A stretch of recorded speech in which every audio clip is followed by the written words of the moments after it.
하나님의 말씀은 사도행전 1장 8절 말씀입니다. 오직 성령이 너희에게 임하시면 너희가 권능을 받고 예루살렘과 온 유대와 사마리아와 땅끝까지 이르러 내 증인이 되리라 하시니라. 아멘. 할렐루야. 오늘 하나님 말씀은 성령 충만한 그리스도인이라는 말씀으로 오늘도 말씀 은혜 얻고 승리하며 돌아가시기를 축원합니다. 사랑하는 여러분, 성경은 구약과 신약으로 구분이 되어 있죠. 그래서 우리는 구약 39권과 신약 27권을 합쳐서 66권을 정경, 성경이라고 우리가 지금 사용을 하고 있습니다. 그럼 성경의 전체적인 내용이 바로 뭘까요? 구약의 39권은 장차 오실 예수, 메시아에 대해서 가르쳐 주는 거예요. 인간이 창세기 3장인 에덴 동산 선악과를 따먹고 타락한 사건부터 에덴 동산에서 쫓겨나고 인간들은 그 죄와 사망에서 자유함을 얻을 수 있겠나요? 못 얻겠나요? 못 얻겠죠. 그래서 하나님은 독생자 예수 그리스도를 보내시기로 작정하시고 그 사건을 기준점으로 메시아가 오셔서 우리의 허물과 죄를 용서하시고 구원하겠다라는 그 성경 전체 내용의 39권이 구약입니다. 아멘. 그러면 오신 예수가 오셨다죠. 그것이 바로 신약의 시작인 거죠. 그래서 영어로는 BC, AD 이렇게 나누죠. BC는 Before Christ, 그리스도가 오시기 전이죠. AD는 아노 도미노, 그러니까 예수가 오신 시점부터 신약이 되는 거예요. 그래서 주님의 초림이 2000여 년 전에 오셨다는 거죠. 그러면 예수가 오신 목적은 뭐냐? 인류의 죄를 사하시고 우리를 구원하시기 위해 이 땅에 오셨다는 거죠. 그래서 신약은 오신 예수입니다. 믿습니까? 그래서 예수님이 30세의 공생애를 걸쳐서 3년 반 동안 하나님 나라의 일을 전하시죠. 그리고 33년 반을 사시고 십자가에 매달려 인류의 죄를 구원하시고 하나님 나라로 돌아가시는 사건이 어떻게 돼요? 신약, 마태, 마가, 누가, 요한복음에 기록이 되어 있어요. 그러면 그 예수가 오셨다로 끝나는 게 아니죠. 주님은 분명히 약속하셨어요. 너희가 본 대로, 너희가 들은 대로 내가 다시 올 것이다. 그래서 예수님이 가시고 난 시점부터 오늘날까지는 다시 오실 예수, 메시아, 재림의 예수를 바라보며 신앙생활하는 시점이 오늘 현대시대라는 겁니다. 믿습니까? 그래서 이 구약 자체는 이 삼위일체 하나님의 활동하심과 역사하심이 구약과 신약 안에 다 기록이 되어 있지만 이것을 조금 디바인에서 본다면 이 구약을 우리가 성부시대라고 그래요. 성부시대. 그래서 성부 하나님께서 역사하셔서 그래서 한글 성경에는 여호와, 히브리 말에는 야훼로 나타나시는 거예요. 물론 삼위일체의 하나님이시죠. 이 삼위라는 게 석삼자의 자리 위자입니다. 그러니까 위치는 보좌는 세 개로 구분이 되어 있지만 일체 하나 한 분이시라는 거죠. 그러면 물론 하나님께서 한 분이시기에 역사하시지만 구약에는 성부의 이름으로 성부 하나님의 이름으로 활동을 하시는 사건들이 많이 나와요. 그러면 지금 말한 예수 그리스도는 성자 예수 그리스도 로고스 하나님의 말씀의 시대가 열렸다는 것이죠. 그러면 예수님이 십자가에 달려 돌아가시고 난 후에 빈 공백이 생기죠. 그러면 예수님이 살아계실 때 내가 너희에게서 떠나가는 것이 뭐라고 그래요? 유익하다고 그랬어요. 그리고 내가 가고 나면 보혜사이신 성령님을 너희들에게 보내주실 것이다. 믿으시면 아멘. 그래서 오늘 우리는 사도행전을 기점으로 성령행전이라고도 불러요. 성령의 시대가 열려졌다는 것을 볼 수가 있습니다. 그러면 예수가 이 땅에 3년 반을 머물고 계셨는데 육신으로 오신 예수님은 여러분 보세요. 제한적인 거죠. 육신이라는 자체는 제한이 있습니다. 그래서 여러분 갈릴리로 가셨다가 또 가버나움으로 가셨다가, 그래서 사복음서에는 예수님께서 배를 타시고 이 마을 저 마을로 옮겨 다니시면서 하나님 나라의 복음을 전하시는 사건을 우리가 경험해 볼 수가 있다는 것이죠. 그런데 예수님은 이렇게 육체적인 한계를 잊고 있기 때문에 하나님의 뜻을 쉽게 표현하게 만민에게 전하고 싶어도 지역적 한계, 또 시간적 한계, 물리적인 한계에 갇힐 수밖에 없는 것이에요.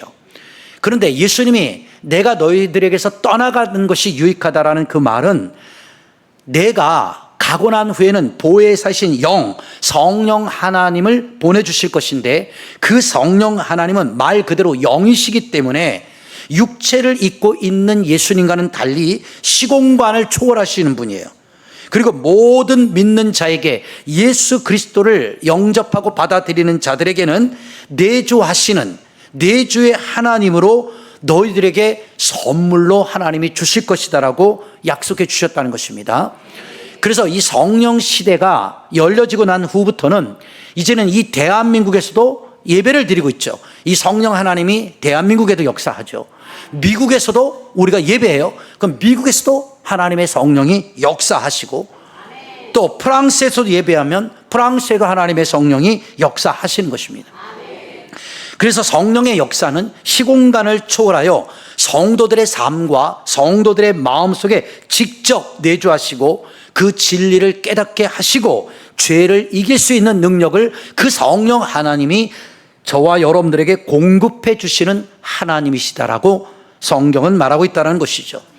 그래서 예수님이 이 땅에 오셨을 때에도 제자들에게 살아계실 때에도 한 가지 부탁하는 거예요. 돈을 많이 벌어와라, 성공해라, 뭐 너희들이 입신양명해라, 이런 것들을 요구하시는 게 아니라 제자들에게도 늘 말씀하시는 건 딱 하나예요. 성령 충만함을 받아야 된다라는 것이죠.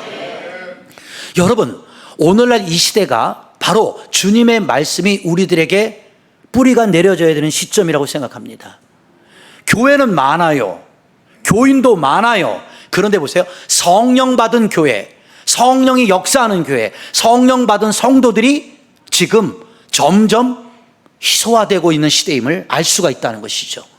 여러분, 그러면 왜 예수님은 살아계실 때 우리에게 성령을 받으라고 말씀하셨을까요? 로마서 8장 9절 말씀에 가보시면 성경에 정확하게 이렇게 우리에게 가르쳐 줍니다. 한번 볼까요? 로마서 8장 9절에 보시면 성경은 이렇게 우리에게 증언해 주고 계시는 겁니다. 만일 너희 속에 하나님의 영이 거하시면 너희가 육신에 있지 아니하고 영에 있나니 누구든지 그리스도의 영이 없으면 그리스도의 사람이 아니라, 이렇게 말하고 있단 말이에요. 보세요. 이게 만일이에요. 죄송하지만 if라는 거 아시죠? 영어로 만일, 이 조금이라도 0.001%라도 너희들 속에 하나님의 영이 거하시면 너희가 육신에 속하지 않는다는 겁니다. 영에 있다는 거예요. 영에. 근데 누구든지 그리스도의 영, 이 그리스도의 영이 뭘까요? 성령이시죠. 그 성령이 없으면 그 사람은 그리스도의 사람이 아니라는 거예요. 그리스도인이 아니라는 거예요. 그러니까 왜 예수님도 제자들에게 너희들 성령 받아야 된다, 너 성령 충만함을 받아야 된다라고 강조하셨을까? 성령을 받지 않으면 그냥 뭐예요? 제자이죠. 그런데 우리가 알다시피 사도행전 1장을 기점으로 오순절 마가의 다락방에 모여 120문도가 다른 거 기도하지 않아요. 성령 받기를 위해 기도했단 말이에요. 믿으시면 아멘. 그때에 성령이 임하죠. 그때 예루살렘의 초대교회가 탄생이 되면서 각 사람 머리 위에, 그렇죠, 바람처럼 불같은 하나님의 성령이 임함으로 하나님이 그 성령 받은 사람을 통하여 교회를 시작하시게 했다는 거예요. 그러면 오늘날도 똑같은 거죠. 하나님은 누구에게 관심이 있고 어떤 교회에 관심이 있을까? 성령이 임하는 교회, 성령이 충만하게 임하는 자들을 통해 하나님은 일하고 싶어 하시는 거예요. 믿으시면 아멘. 옆 사람하고 인사하세요. 성령 충만함을 좀 받으세요. 여러분, 그러므로 성령님은 단순한 외적 율법적으로나 구경꾼이 아니세요. 성도의 마음속에 원하든 원치 않든 성령을 받으면 직접 들어와 내주하시면서 일일이 나의 삶을 통치하고 나를 간섭하시는 거예요. 여러분이 성령을 받지 않으면 그 성령의 직접적인 통치와 간섭을 거부하게 되는 겁니다. 예를 들어 볼게요. 목사님이 여러분들에게 집사님, 네, 이거 이렇게 해보세요. 이렇게 하세요. 이렇게 만약에 얘기를 하면 그걸 여러분 간섭으로 생각합니까? 왜 나한테 자꾸 이런 일을 시키지? 왜 나한테 자꾸 뭔가를 요구하지? 여러분 생각을 해보세요. 그러면 사람은요 똑같은 거예요. 아, 거부하는구나, 싫어하는구나 라고 생각을 하면 말을 안 합니다. 왜? 싫다잖아요. 싫다는 사람에게는 일을 시키지 않아요. 이해가 됩니까? 근데 성령 하나님도 똑같거든요. 성령을 왜 받아야 되냐면 성령님께서는 인격체이시기 때문에 이렇게 표현하는 거예요. 아무개야, 예, 너 나하고 함께 이런 일 좀 해보지 않을래? 아무개야, 예, 너 나와 함께 선교 좀 같이 해보지 않을래? 너 나와 함께 구제 좀 같이 해보지 않을래? 우리가 성령을 받아야 그 성령의 인격체적 되시는 하나님의 음성을 내가 거부하지 않고 내 하나님, 내가 하나님의 음성을 들었사오니 하나님이 저에게 그걸 원하신다면 제가 하겠습니다라는 뭐가 나오죠? 이게 반응이 나오는 거예요. 이해가 되십니까? 그러니까 여러분들이 하나님의 일이잖아요. 우리가 이게 my work가 아니잖아요. 이 God, 하나님의 일이란 말이에요. 주의 일이라고 그러잖아요. 그러면 여러분들에게 힘과 능력과 권세를 주시고 성령을 부어주시는 목적이 뭘까요? 여러분 일하라고 주시는 게 아니에요. 하나님은 하나님의 일을 하라고 하나님의 능력을 부어주시는 거예요. 그래서 오직 너희에게 성령이 임하시면, 우리가 오늘 주제죠. 너희가 뭘 받아요? 그 권능을 받고, 그 권능이 임한단 말이에요. 권능. 그 권능이라는 게 헬라어 말로 제가 수없이 설교했어요. 두나미스. 영어로 파생하면 다이나마이트. 그런데 그냥 기본적인 영어 성격으로 보면 스피리추얼 파워예요. 파워, 힘. 그래서 여러분들이 봐봐요. 찬양에도요 힘이 있어야 돼요. 찬송의 힘. 그게 뭐냐면 목소리를 높여서 찬양하는 게 힘이 아니라 하나님의 성령의 힘이 그 찬양 속에 임해야 되는 거야. 우리 성가대 찬양대도 그렇죠? 하나님의 그 신이, 은혜의 힘이 우리에게 내려와야 돼요. 그럴 때 우리가 찬양할 때 어떤 일이 벌어지죠? 귀신이 떠나가는 거예요. 그 찬양할 때 악신이 물러가는 거예요. 그래서 지난 주주에 제가 말씀을 드렸죠. 다윗이 사울 왕이 귀신 들렸을 때 이 수금을 켰잖아요. 악신이 떠나가잖아요. 우리 이 찬양대를 지금 인도하는 반주자들도 다요, 이게 성령 충만해야 돼요. 이 성령 충만하지 않으면요 그냥 내 실력이에요. 아, 피아노 잘 치는구나, 올겐 잘 치는구나, 그죠? 드럼 잘 치네, 이 정도로 끝나는 거예요. 그런데 하나의 어떤 액션, 행위는 분명 보여줬어요. 그런데 하나님이 그 행위 속에 성령이 나타나지 않으면 그냥 그 예배는 형식적인 거예요.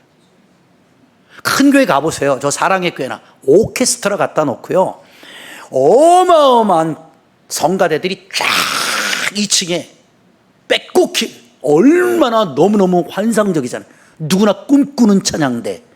그런데 여러분 봐요. 아무리 우리 눈으로 보기 좋은 찬양대라도 성령이 임하지 않으면 그건 사람들의 재능이에요. 사람들의 탤런트예요. 하나님은 그런 거에 관심이 없어요. 아무리 작은 교회라 할지라도, 아무리 성도가 몇 사람 모이지 않는 교회라 할지라도 성령의 능력과 성령의 임재함이 임하는 곳에는 하나님은 그곳에 함께 하시겠다고 약속하는 거예요. 그래서 두세 사람이 내 이름으로 모여 그 성령 하나님을 인정하고 그 성령 받기 위해 기도하는 교회 위에는 하나님의 영이 임재한다는 거예요. 세계로 중앙교회가 겉만 화려한 교회로 성장되어지는 교회가 아니라 이렇게 초대교회와 같이 다른 것 부족해도 우리가 성령의 충만함을 받기 위해 간구하는 하나님의 역사가 이 교회와 성도들 안에 일어나야 된다는 겁니다. 그래야 어떻게 돼? 내가 진짜 그리스도인이 되는 거예요. 진짜 그리스도인이 되면 아까 그랬잖아요. 육신에 속하지 않았다는 것은 육신을 포기했다는 것이 아니라 육신에 살고 있지만 하나님의 영이 나를 통치하기 때문에 내 일이 먼저임에도 불구하지만 하나님께서 이것을 원하실 때는 내 일을 세컨으로 미루고 하나님의 일을 퍼스트로 가져올 수 있는 그 기능, 그 지혜, 그것이 바로 성경에는 하나님이 주신 선물이고 믿음이라는 것이에요. 믿습니까? 여러분, 우리나라의 이 사건을 가지고 조금 성령의 이 권능에 대해서 좀 설명을 해볼게요. 1962년에 우리나라가 농본 국가잖아요. 근데 1962년에 휠이라는 그 제품으로 트랙터를 들여왔어요. 외국에서. 휠이라는. 그래서 우리나라 이 농번기 때니까 많은 사람들이 이 트랙터가 들어오기 전에는 첫 번째 사람들이 뭐 홈이나 그렇죠. 뭐 가래나 뭐 삽이나 곡괭이 같은 걸 들고 와서 그냥 몸으로 노동을 하는 거예요. 그래서 땅을 일구고 농사를 짓고 벌어먹었단 말이에요. 그러고 난데 이게 몸이 너무 힘들잖아요. 그러니까 있는 집에서는 소를 그렇죠. 사가지고 일소잖아요. 그 소에게 여러분 쟁기를 매가지고 그 밭을 갈았어요. 그럼 사람은 뒤에서 줄만 잡고 어이 하면 그 소를 좌지우지하면서 그 힘든 밭갈이를 소에게 시켰거든요. 이게 우리나라가 1962년 전까지 이렇게 살았단 말이에요. 그러고 났는데 이 박정희 대통령이 정권을 잡기 시작하면서 이 농촌을 좀 부강한 농촌, 잘 사는 농촌으로 만들기 위해서 이 트랙터를 수입해 옵니다. 그리고 나서 우리나라에 1968년부터 트랙터를 만들어내기 시작한 거예요. 그러니까 이 트랙터가 1968년에 이제 제작이 되기 시작하는 거예요. 그래서 이제 트랙터를 만들어서 이제 농가에다가 이제 주기 시작한 겁니다. 그런데 이 농부들이요, 기계라는 걸 처음 보는 거야. 이 트랙터가 뭐야? 아니, 그냥 우리는 그냥 손으로 하든지 소로 하는 게 편한데 뭐 이상한 큰 기계를 갖다 놓고 이걸로 하라니까는 이게 써보지도 않은 사람들이 깝깝해 하는 거예요. 그래서 어떤 일이 벌어지냐? 그냥 트랙터를 세워놓고 그냥 소 끌고 나가고 그냥 몸으로 농사를 짓는 거야. 얼마나 답답해. 제가 왜 이 설교를 하는 줄 알아요? 그래서 새마을 운동 하면서 4H 클럽 있잖아요. 그래서 그 당시에는 좀 무지했잖아, 사람들이. 그래서 그 4H 클럽을 통해서 오늘날만 농업 후계자들을 키워. 그래서 마을 청년들, 젊은 애들, 똑똑한 애들을 데려다가 기계 사용하는 법부터 농사하는 법부터 이렇게 이제 가르쳐 주기 시작하는 거야. 그랬더니 와, 이걸 써보니까는 겁나게 좋으네. 소 한 마리로 땅 가는 것보다 트랙터가 한번 휙 지나가 버리면 땅이 다 갈아지네. 그래서 전국적으로 이 트랙터가 보급이 됐단 말이에요. 제가 이 말씀하는 이유가 뭐냐면 요거를 성령과 한번 비유해 볼게요. 여러분 성령 받지 않았을 때는 여러분들이 몸으로 일하는 거예요. 나 혼자 삽 들고 나가갖고 얼마나 힘들어. 그러니까 세상이 밭갈이 하는 것 같잖아요. 사업을 하든 장사를 하든 뭐 해봐, 혼자 하는 거 되게 힘들어. 가만히들 있는 거 보니까 사업하는 사람도 없고 우리 교회는 장사하는 사람도 없어. 그럼 직장 그냥 다녀. 그런데 직장도 쉽습니까? 안 쉽다니까요. 그러니까 혼자 하려면 힘들잖아요. 그래서 예를 드는 거예요. 사장님이 아우 김대리 혼자 그렇게 일하는 게 힘들어. 안 써. 내가 이 정말 좋은 거, 이 기계를 사놓을 테니까 이걸로 좀 한번 해봐. 그러면 그걸 배워야 될 거 아니야. 안 배우면 아까 그랬죠. 트랙터 세워놓는 거예요. 그리고 나서 어떤 일이 벌어졌냐면 우리나라에요. 그 트랙터를 쫙 갈았단 말이에요. 어제까지 잘 갈렸네. 근데 오늘 갑자기 트랙터가 멈춰 있는 거야. 에이씨 뭐야, 한 두 번 쓰고 나니까 고장났네 이렇게 생각하는 거야. 알고 보니까 고장난 게 아니라 휘발유를 안 넣는 거야. 휘발유가 다 떨어진 거야. 그걸 모르니까 그냥 두세 번 쓰고 고장났다고 생각하는 거예요. 그래서 그 당시 시골에는 청년부 회장들이 바빴어. 할아버지들이 맨날 전화해서. 그래서 여러분들 드라마에서 섬마을 김반장이 나오는 거야. 갯마을 김반장인가. 그러면 전화를 하지. 아이고 이장, 아이고 트랙터가 고장났어. 아 왜요? 새 건데 어떻게 고장내? 아 몰라, 안 움직여. 가보니까 하도 부려먹어갖고 휘발유가 떨어져. 아이고 이거 이렇게 해서 넣는 거요. 그렇게 해서 우리나라가 개화가 됐다고요. 되게 웃긴 얘기죠. 여러분들이 영적으로 설명해드리 똑같은 거예요. 하나님의 성령을 받지 않으면요, 인생을 살 때, 인생 밭갈이를 할 때 여러분이 그냥 여러분의 힘과 기술과 지혜로 그냥 삽들고 나가고 얼마나 했어요. 힘들어.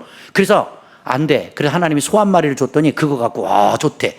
그리고 하나님이 불쌍히 여겨서 트랙터를 줬더니 움직이질 못하네. 그 또 가르쳐 주셨어. 와 이거구나 깨달았어요. 그랬더니 4일 쓰고 멈췄네. 왜? 기름이 없대. 왜 제가 이렇게 우리나라 농번기 얘기로 말씀을 드렸냐면, 성령은요 원어로 보잖아요. 그게 기름이에요. 기름. 그래서 기름 부음 받은 자예요. 예수 이름이 그리스도라는 게 기름 부음 받은 자예요. 메시아라는 뜻이 기름 부음 받았다고. 그러니까 성령을 받았다는 건, 다시 표현할게요. 그냥 쉽게 설명하냐, 기름이 충만해졌다 이거예요. 그러면 기름이 충만해지면 여러분 자동차에 만땅 딱 채웠죠. 그러면 빡 걸면은 스파크가 켜지면서 웅, 그러면 악셀에다 밟고, 그렇죠? 요리조리 움직이면서 여러분들이 오시는 거 아니에요? 그 기능 모든 걸 다 익지하는 거 아니에요? 근데 자동차를 한 번도 몰아보지 못한 사람에게는 그 자동차를 갖다 줘도 그건 유명무실한 거예요. 제가 왜 이렇게 설명을 하느냐, 여러분이 성령이라는 분을 받아보지 않으면 제가 하는 설교가 하나도 마음에 안 와닿아요. 왜? 나는 내 힘으로 얼마든지 내 인생을 살 수 있으니까. 굳이 내가 무슨 성령 하나님의 도움을 받아야 될 필요가 있고, 내가 굳이 뭐하러 그렇게 피곤하게 성령에 갇혀서 이래라 저래라 통치를 받고 직간접, 그렇죠? 이런 인생을 내가 왜 살아야 되냐는 거죠. 그러니까 여러분들의 삶이 그 성령의 사건, 이 역사적인 사건을 거부하는 것이에요. 받아들이질 않는 거예요. 그러니까 그리스도의 영을 받지 않으면 그리스도의 사람이 아닌 것이죠. 그럼 보세요. 그리스도라는 분께서 누구하고 일하고 싶은 거예요? 그리스도라는 사람하고 일하고 싶은 거예요. 그 얘기는 기름 부음을 예수님도 받았단 말이에요. 그러면 누구도, 우리도 똑같이 예수를 믿으면 기름 부음을 받아야죠. 그러면 같이 기름 부음을 받은 자들이 어떻게 돼요? 역사가 나는 거죠. 믿으시면 아멘. 그래서 이 기름 부음이 임할 때 여러분 초대교회 탄생과 세계 선교의 문이 열리는 거예요. 여러분 선교는요 말만 갖고 하는 거 아니에요. 돈으로 하는 거 아니에요. 그건 나중 문제예요. 돈은요 있다가도 없고 없다가도 있고요. 하나님이 주시려고 맘먹으면요 얼마든지 줄 수 있어요. 그런데 그 선교를 감당할 수 있는 사람이 없는 거죠. 그런데 그 선교를 감당하는 사람이 누굴까요? 오순절 성령 강림을 통해 성령 받은 사람들을 통해 세계 선교가 바로 초대교회 예루살렘을 통해 시작되어지는 거예요. 오늘 이 아침에도 저와 여러분이 다른 것 없어요. 성령을 받아야 여러분들이 그 성령 받은 사람을 통해 복음화가 시작이 되는 것이고, 세계의 선교가 시작이 되어지는 것이고, 하나님의 역사가 일어나게 되어 있다는 걸 성경이 말씀하고 있다는 거죠. 그러니까 옆 사람 뭐 좀 있어요. 제발 성령 좀 받으세요. 아멘. 자, 요한복음 16장 7절에 보시면, 그래서 지금 제가 한 설교가 요게 딱 기록이 되어 있는 거예요. 뭐라고 기록되어 있나 한번 보세요. 요한복음 16장 7절 말씀해 보시면, 한번 다 같이 읽어볼까요? 시작.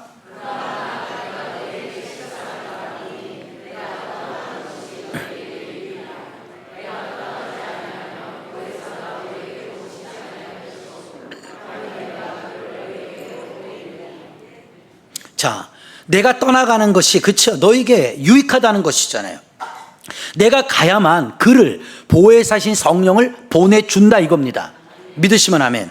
그럼 그 성령님이 우리에게 임하면 요한 사도는 뭐라고 말합니까? 그가 오기면, 그가 와서 죄에 대하여, 의에 대하여, 심판에 대하여 세상을 책망하실 것이다. 잘 들으셔야 돼요. 성령을 받으면 뭐 성령이 막 은사 주고 랄랄라거리고 막 뭐 그냥 막 투시 은사, 예언 은사 이런 것만 주는 게 아니에요. 성령이 오시면 제일 먼저 성령 받은 자들에게 뭐야? 너가 왜 죄인이었는지를 알려주는 거예요. 그리고 하나님이 원하시는 뭐가 의인지를 가르쳐 준다 이거예요. 그리고 왜 예수 믿지 않고 하나님 뜻대로 살지 않으면 심판을 받게 되는지 그 심판에 대하여 세상을 책망하게 된다는 것이죠. 자, 그럼 죄는 뭘까요? 죄에 대하여 함은 그들이 나를 믿지 아니함이라 합니다. 여러분, 윤리적 도덕적 이런 범죄가 아니라 하나님의 눈으로 볼 때 죄는 어떤 게 죄래요? 예수 그리스도를 믿지 않는 것이 죄라는 것입니다. 그러니까 여러분, 성령을 받아야 그 예수가, 내가 그랬잖아요, 나의 구세주이시고 나의 메시아임을 내가 고백하게 된다는 것이에요. 믿으시면 아멘. 그러니까 의에 대하여 함은 내가 아버지께로 가니 너희가 다시 나를 보지 못할 것이다. 심판에 대하여 함은 이 세상 임금이 이미 다 심판을 받았다라고 말씀. 12절에 가보시면 내가 아직도 너희에게 이를 것이 많은데 지금 보세요. 너희가 감당치 못하리라. 왠 줄 아세요? 성령을 못 받으니까. 성령을 못 받으면 감당하기가 어려워요. 그래서 하나님은 성령 받기를 그렇게 원하셨던 거예요.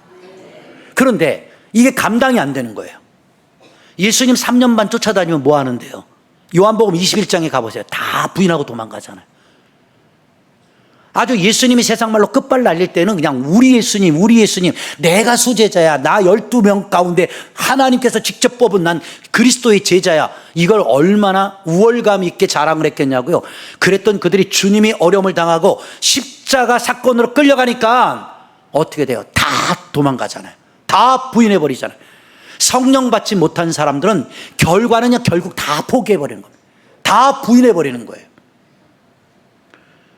그런데 그 포기하고 실패한 12제자들이 뭐라고 고백합니까? 예수님 잃어버리고 나니까 성령 받지 못한 제자들이 나 다시 물고기 잡으러 간다 그러고 가잖아요. 원점이에요. 성령 받지 못하면요, 제가 이런 말해서 미안합니다. 교회 30년을 다녀도 뺑뺑 돌다가 와보면 그냥 그 자리예요. 변화가 안 돼요. 발전이 없어요. 제가 수없이 얘기하잖아요. 교회만 바꾸면 뭐 할 건데요? 목사만 바꾸면 뭐 할 건데? 내가 안 바뀌는데. 성령을 받아야 역사가 바뀐다고요. 성령을 받아야 내 가정이 바뀐다고. 성령 충만함을 받아야 이 교회가 바뀌고, 이 교회가 바뀌어야 지역이 바뀌는 거예요. 그러면 이 세계로 중앙교회도 마지막 하나님이 주신 사명이 뭘까요? 성령 충만한 그리스도인들이 있냐 이거죠. 그리스도의 성령을 받은 그리스도인들이 있냐 이겁니다. 하나님은 거기에 관심이 있어요. 이 교회가 1000명이 모인데 2000명이 모인, 그거 주님 관심 없어요. 주님은요, 요한복음서에도 마찬가지지만, 자, 12제자 다니시면서 한 사람 한 사람 맨투맨으로 제자 만드셨죠. 그 다음에 5000명 7000명씩 쫓아다녔어요. 고대 2000년 시대에요, 5000명 7000명이 쫓아다녔다면요, 오늘날도 5000명 7000명은 어마어마하게 많은 수인데 2000년 전에 5000명 7000명이면 제 생각에는요, 유대인의 인구의 60% 이상이 될 수도 있어요. 어마어마한 숫자입니다. 왜? 예수님 한 분이 온 유대를 다 들썩들썩 했으니까. 그런데 주님 뭐라 그랬어요? 12제자 외에는 이렇게 말해요. 허다한 무리가 나를 쫓는다라고 말씀하셨어요. 이런 말씀 전하면 조금 힘들 수 있어요. 이 가운데는요, 정말 성령 받아서 그리스도의 제자가 되는 사람들이 있고요, 그냥 궁중심리로 그냥 이렇게 몰려다니는, 오늘 주일이니까 그냥 예배에 와서 참석하고 그냥 이렇게 끝나고 가는, 그게 아니.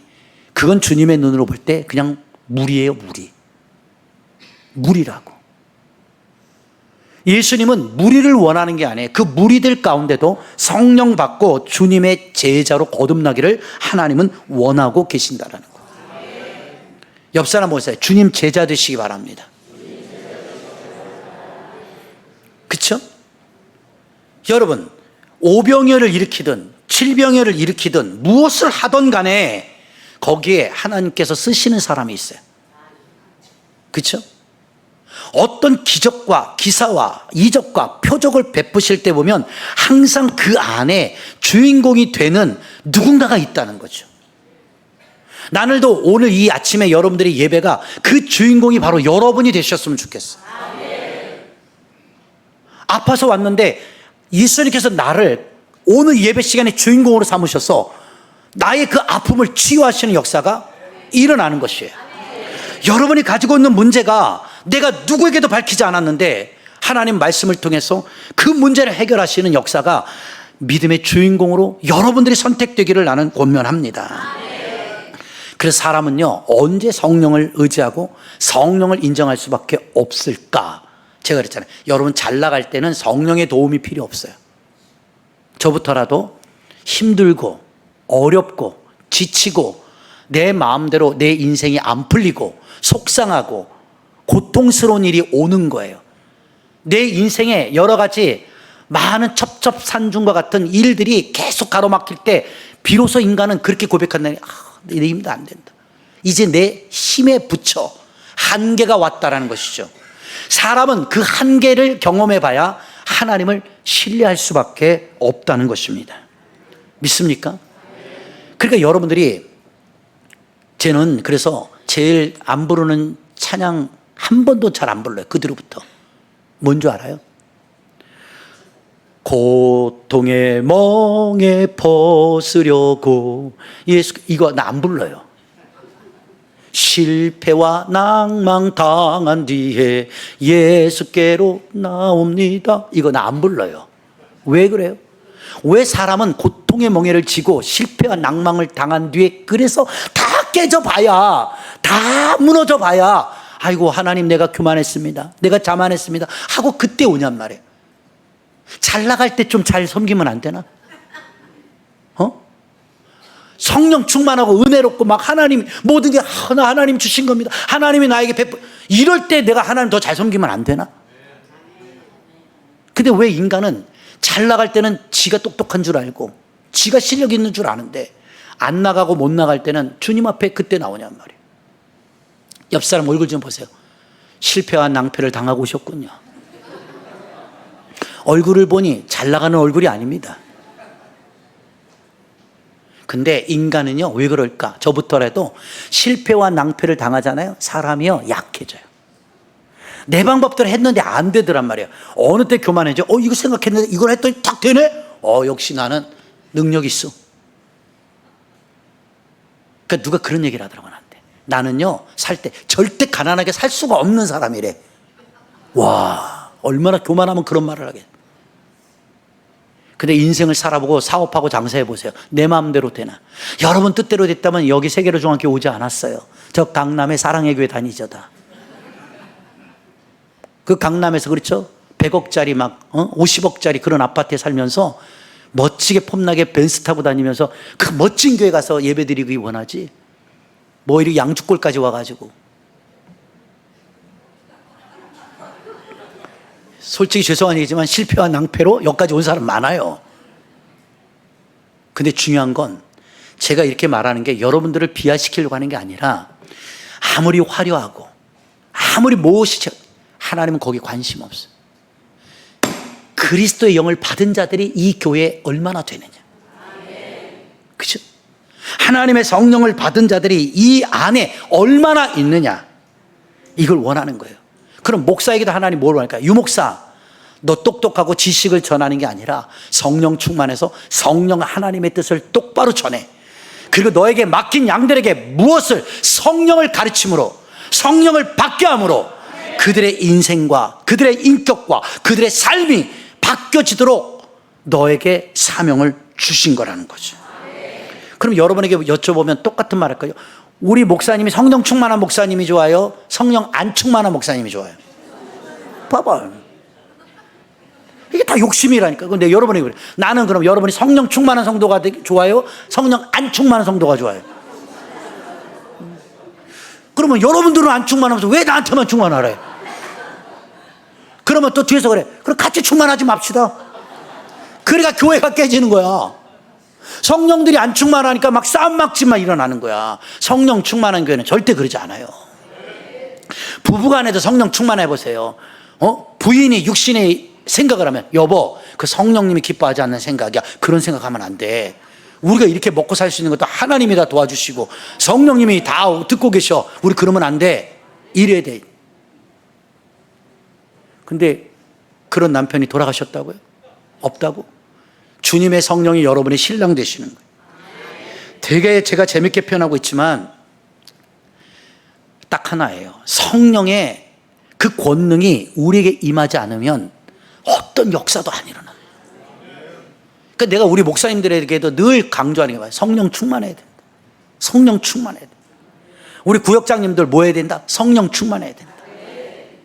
그래서 이 성령 충만이 원어로 제가 아까 설명했잖아요. 다이나마이트라고. 그 다이나마이트를 제가 연구를 해봤어. 근데 이렇게 나와 있어요. 정확히 과학적으로. 다이나마이트 1kg를 가지고 얼마만큼 폭발할 수 있을까 했더니요, 목조 건물 한 채를 날릴 수가 있어요. 그리고 반석을 터뜨릴 수가 있습니다. 그런데 그 다이나마이트가 한 개 1kg이 그래요. 2kg, 3kg, 4kg, 5kg. 이게 모여보세요. 어마어마한 위력이 나오겠죠. 근데 왜 성령을 다이나마이트로 표현했을까요? 터져야죠. 믿으시면 합니다. 좀 여러분의 가슴 속에 성령이 들어가셔서 그 성령의 다이나마이트가 터지기 바랍니다. 그래야 내 속에 이 강팍함도 팍 터지는 거야. 교만함도 다 깨지고 자만함도 팍 무너지고. 믿습니까? 그런데 이게 안 터지니까 제가 유튜브 통해서 저 인도네시아의 광부들 그거 보석해는 걸 봤어. 그걸 그냥 다 두더지처럼 굴을 파고 들어갔는데 구멍을 요만큼 나갖고 TNT 그 다이나마이트를 딱 꽂고 줄이 이렇게 심지가 있어. 불을 딱 켜놓고 막 도망가. 굴로 한 100m 이상은 다시 도망가더라고 뒤로. 그리고 있다가 뒤에 가갖고 귀 막고 딱 있어. 좀 있다 보면요 쿵 이래 터진 거야. 그리고 이제 다시 들어가. 그러면 연기가 뿌옇잖아요. 그 좀 연기가 가라앉고 나면 그 무너진 광석들을 그냥 긁어내는 거야. 그 TNT가 없을 때, 다이나마이트가 없다면 그 광부들이 다 정으로 망치로 깨낸 거 아니야. 얼마나 미개했겠어. 힘들고. 똑같은 거야. 제가 여러분들요, 이 말씀은요 기껏 제가 전해야 망치하고 정으로 여러분들 좀 쪼쓰는 정도밖에 안 돼. 나는. 근데 성령님이 여러분에게 임하잖아. 그분이 이 안에서 펑 아멘 할 때까지 내가 펑한다. 내가 펑 막. 그러니까 여기서부터 애들이고 어른이고 다 터져 나가는 거야. 다 터져야 이 교회가 성령 폭발이 되는 거야. 좀 그런 교회를 좀 만듭시다. 그런 여러분이 좀 되십시다. 옆 사람 보고 있으세요. 아이고. 성령이 그래서 권능이에요. 권능. 여러분 믿으시면 아멘. 그래서 이 권능이 임하면, 오늘 여기까지만 하고 마칠 거예요. 다음 주에 연결하고. 권능은 엘라어로 제가 그랬잖아요. 디나미스. 이게 다이나마이트예요. 그럼 한번 볼까요? 사도행전 10장 38절 가보시면 이 권능에 대해서 이렇게 말해요. 권능. 하나님이 나사렛 예수에게 보세요. 나사렛 예수야. 인간의 예수란 말이에요. 인간의 몸을 입고 있는 예수. 나사렛에서 태어난 예수에게 보세요. 하나님께서 성령과 능력을 기름 붓듯 하셨잖아요. 예수님도 성령 받았다니까. 하나님 본체이시지만 인간의 몸을 입고 이 땅에 오실 때, 인간으로서 살아가실 때는 너도 이렇게 얘기해요. 아무리 하나님 본체이시 할지라도 너가 인간의 몸을 입고 있을 때 성령 받지 않으면 안 된다. 보세요. 하나님이 나사렛 예수에게 성령과 능력을 기름 붓듯 하시잖아. 기름 붓듯. 여러분 오늘 이 아침에도 여러분들에게 기름 붓듯 하나님의 성령과 능력이 임하기를 바랍니다.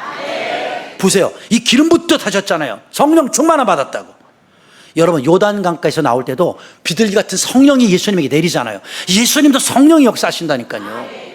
그가 두루 다니시며 보세요. 선한 일을 행하시잖아요. 그러니까 선한 일은 성령 받지 않으면 절대 못합니다. 여러분들이 그냥 기껏해야 뭐 가끔 뭐 선한 일 한다고 기부금 조금 내는 그거 선한 일을 말하는 게 아니에요. 하나님의 일을 말하는 거예요. 그러니까 성령 받아야 일을 한다고요. 보세요. 마귀에게 눌린 모든 사람을 고치시고 이는 하나님이 함께 하셨습니다. 보세요. 이 귀신을 고치고요. 마귀가 쓰인 사람도요. 예수님이 단독적으로 하시는 게 아니에요. 하나님의 그 성령이 예수님과 함께 하시는 거예요. 하나님이 그와 함께 하셨다. 그러니까 이게 똑같은 거예요. 유목사에게도 하나님이 함께 하셔야 되고요. 여러분에게도 하나님이 함께 하셔야 되는 거예요. 믿으시면 아멘. 그 성령이 임해야 어떻게 돼요? 이런 능력이 나타나는 거예요. 여러분, 사람의 힘으로 제가 아무리 애쓰고 막 여러분 성령 이게 안 돼요. 여러분이 이 설교의 말씀 듣고 은혜 받는 거 어느 순간 되는 줄 알아요? 말씀 속에서 성령이 임해야 되는 거예요. 야, 들을 때 그러죠. 맞아, 맞다. 야, 저 목사님 말씀이 하나님 말씀이네. 저 목사님은 참 성령 충만한 것 같다. 이럴 때 그게 은혜가 온다고. 저는 재미나게 표현할게요. 좀 단점이 있어요. 단점이 뭐냐면 내 동생은요, 몸무게가 100kg가 넘어요. 키도 크고 나보다. 그리고 머리도 많이 벗겨졌다가 이제 약을 먹어서 많이 났는데 걔는 통체가 그냥 이렇게 봐도 그냥 목사님이에요. 근데 저는 우리 아버지를 닮아가지고 참 이게 좋은 점도 있는데 나쁜 점이 있는데 제가 목사가 안 됐으면 참 좋은 점이 많아. 우선 첫째, 잘생겼고 두 번째, 유머롭고 세 번째, 실력 있고 근데 조금 부족한 게 위로 올라가질 못해서 조금 그거 있지만 부족함이 없다 생각을 해. 그런데 제가 뭘 말씀드리냐면 내 동생은요 생긴 게 이미 그냥 목사님 같아요. 내가 우리 동생이 우리 교회에 있을 때 전도사로 있었어요. 그래서 내가 이제 부흥회를 가거나 헌신 예배를 가면 동생이 형 목사님을 모시고 가방을 들고 이렇게 쫓아다녔어요. 그러면 이제 어느 교회에 딱 도착을 하잖아요. 그럼 장로님들이 아유 목사님 오셨어요. 나한테 안 하고 내 동생한테 다 가요. 걔가 목사고 그래서 그럼 동생이 그래요. 아유 제가 아니고 여기 이분이 우리 형님이 목사 오늘 강사입니다. 아 그래 죄송합니다. 나는 그게 굉장히 마이너스예요. 부흥회를 그렇게 다녀도요 이래요.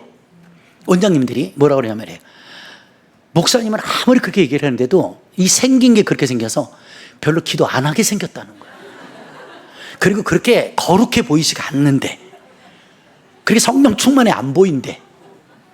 그런데 의외로 만나고 겪어보면 목사님 생긴 거하고 완전 다르다는 거야. 그래서 나는 그게 되게 손해야 손해. 내 동생은 기도를 안 해도 할렐루야 이래도 어우 기도 많이 하시나 보다 이렇게 느끼는 거야. 내가 억울해요 억울하지 않아요. 나는 걔보다 겁나게 내가 더 많이 기도했거든요.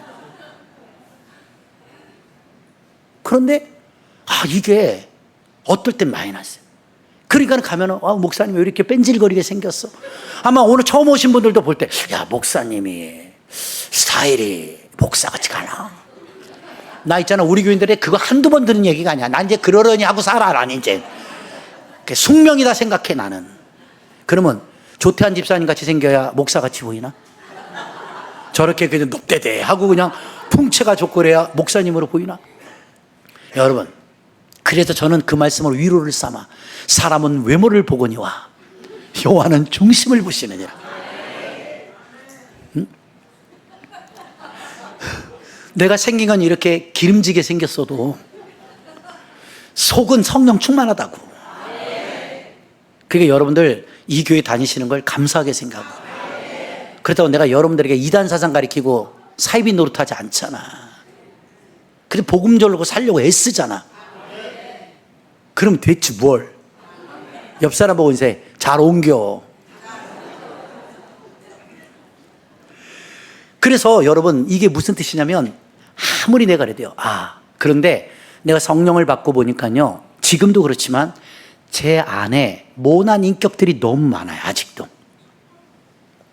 우리 아들이 어저께 새벽에 인스타로 뭔가 쇼츠를 보내왔어요. 그래서 자다 말다가 울려갖고 봤는데 그 아들의 마음이 였던 것 같아. 근데 뭐가 왔냐면 이렇게 왔어요. 응답하라 1988의 한 장면이 그 헬이라는 막내딸, 그 아버지가 성동일 씨잖아요.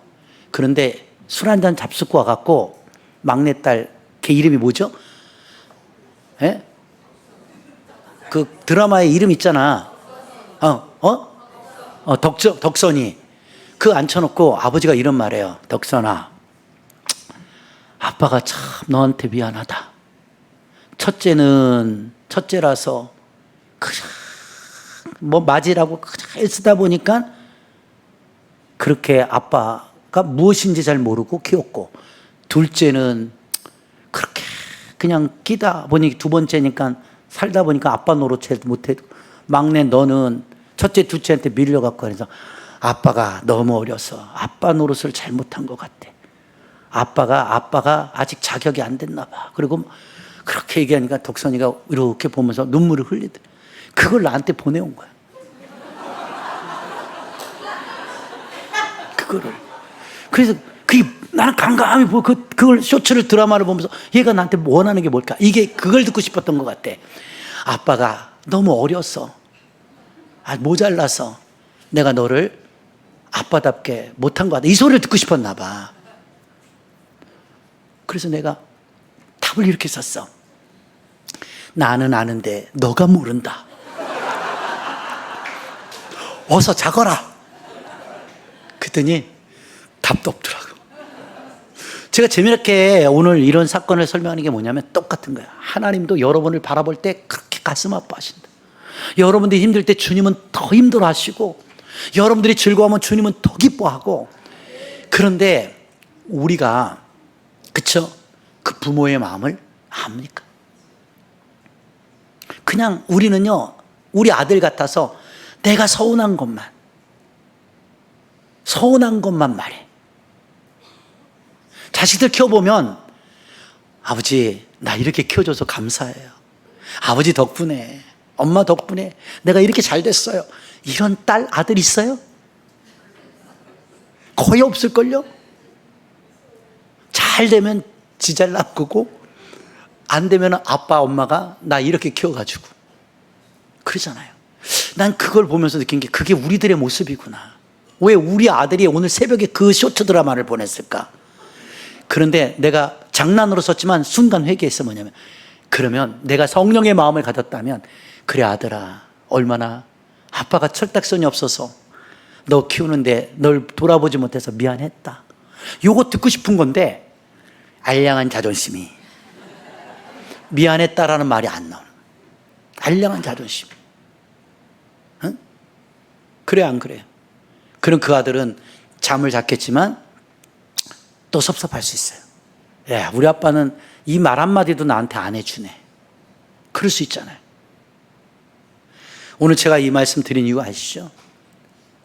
여러분, 하나님은 여러분에게 너무나 많은 걸 베풀어 주시고, 당신들을 너무 많이 사랑하셨고, 너무 많이 도와주셨는데, 지금 나에게 요만한 문제가 풀리지 않는다고, 요만한 것이 지금 어려움을 당한다고 해서 하나님 나에게 해주신 게 뭐 있어요?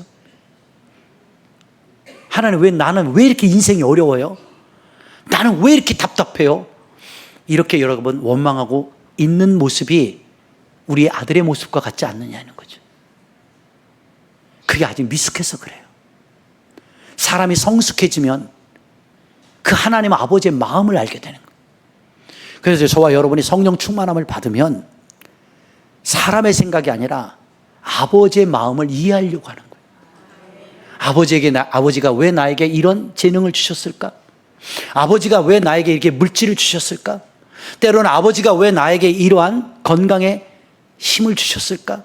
이것은 나를 위해 살라고 주신 것이 아니라 하나님의 일을 하길 원하시는 거예요. 그래서 저와 여러분의 삶은 성령의 권능을 받아서 내 일을 하는 것이 아니라 하나님 일에 앞장서는 모든 성도들이 되셨으면 좋겠어요. 다음 주에 이어서 하고, 여러분 다른 거 없어요. 내가 오늘 기도할 때 맞습니다. 하나님, 나는 당신을 인격적으로 만나고 싶습니다. 나에게 성령을 주십시오. 정말 성령을 만나게 하옵소서. 내게 성령의 충만함을 더집혀 주십시오. 그렇게 여러분 기도하시면 그 성령이 반드시 여러분의 기도를 들으시고 성령이 여러분을 만나시는 은혜가 있을 것입니다.